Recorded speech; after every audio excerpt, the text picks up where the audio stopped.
ఓం శ్రీమాత్రే నమః. అందరికీ నమస్కారం. నా పేరు Samudrala Vasavi. Welcome to my channel Samudrala Vasavi. అందరికీ ముందుగా శ్యామల నవరాత్రి శుభాకాంక్షలు. మాఘగుప్త నవరాత్రులను శ్యామల నవరాత్రులుగా వ్యవహరిస్తారు.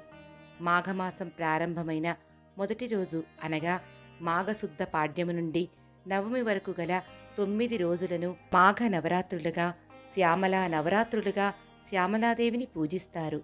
శ్యామలాదేవి జ్ఞానస్వరూపిణి. ఆ తల్లి ఆరాధన ఎంతో విశిష్టమైనది. విద్య, జ్ఞానం, కీర్తి ప్రతిష్టలు కోరేవారు శ్యామలాదేవిని తప్పక ఆరాధించాలి.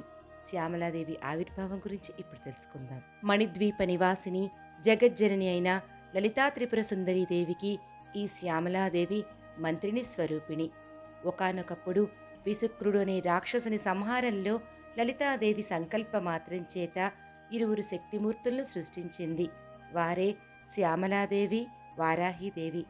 శ్యామలాదేవికి లలితా త్రిపుర సుందరీదేవి తన ఉంగరమును రాజముద్రగా ఇచ్చి ఆమెను తనకు ప్రతినిధిగా ఈ రాజ్యం అనగా ఈ సృష్టి భారాన్ని శ్యామలాదేవికి అప్పగించారు.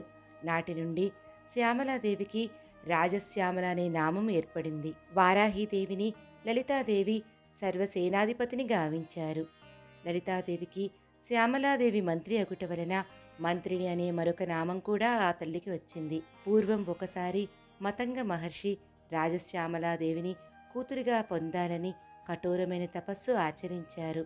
ఆయన తపస్సుకు మెచ్చిన ఆ జగదంబ ఆ మహర్షికి ప్రత్యక్షమై ఆయన కోరిక ప్రకారం ఆ మతంగ మహర్షికి కూతురిగా జన్మించింది. మతంగ మహర్షి కుమార్తె అగుట వలన ఆ తల్లికి మాతంగి అని మరొక నామం ఏర్పడింది. శ్యామలాదేవి ఉపాసన అనేది దశమహావిద్యలలో ఒక విద్య. దశమహావిద్యలలో ప్రధానమైనది శ్రీ విద్యా ఉపాసన. ఆ తరువాత అంత విశిష్టమైనది ఈ శ్యామలాదేవి ఉపాసనే. దీనిని కొందరు వామాచారంగా, మరికొందరు దక్షిణాచార పద్ధతిలో సాధన చేస్తారు. దశమహావిద్యలలో ఏ ఒక్క విద్యను ఉపాసన చేసినా మిగిలిన 9 విద్యలను కూడా ఉపాసించినట్లే. అందువల్లనే ఆదిశంకరులు శ్రీ విద్యా ఉపాసనను వ్యాప్తిలోకి తీసుకువచ్చారు. మాఘమాసంలో వచ్చే ఈ నవరాత్రులలో శ్యామలాదేవిని పూజించుట శుభప్రదము. శ్యామలాదేవిని అనేక రూపాలలో సాధకులు ఉపాసన చేస్తారు. వాటిలో ముఖ్యమైనవి 9 స్వరూపాలు. 1 లఘు శ్యామలాదేవి, 2 వాగ్వాదిని శ్యామలాదేవి, 3 నకులీ శ్యామలాదేవి, 4 హసంతికా శ్యామలాదేవి, 5 సర్వసిద్ధి మాతంగీదేవి, 6 వశ్యమాతంగీదేవి, 7 సారికా శ్యామలాదేవి, 8 సుఖశ్యామలాదేవి, 9 రాజశ్యామల. ఈ 9 రూపాలలో 9 రోజులు అమ్మవారిని ఆరాధిస్తే అఖండ విద్యాప్రాప్తి సిద్ధిస్తుంది. పూర్వం కాళిదాస మహాకవి అమ్మవారి అనుగ్రహం వల్లనే అక్షరశూన్యుడైన స్థితి నుండి మహాకవి అయ్యారు. ఆ మహానుభావుడు రచించిన శ్యామలా దండకం ఎంతో విశిష్టమైనది. ఆ దండకం కేవలం అమ్మవారి స్తోత్రమే కాదు, అది ఒక మహాకావ్యం.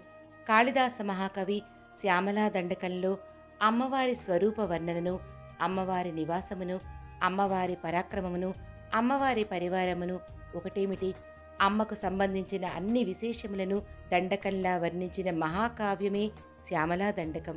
శ్యామలాదేవి నవరాత్రులలో ఆ మహాకవిని స్మరిస్తూ శ్యామలాదేవి దండకమును పఠించుట ఎంతో శుభప్రదం.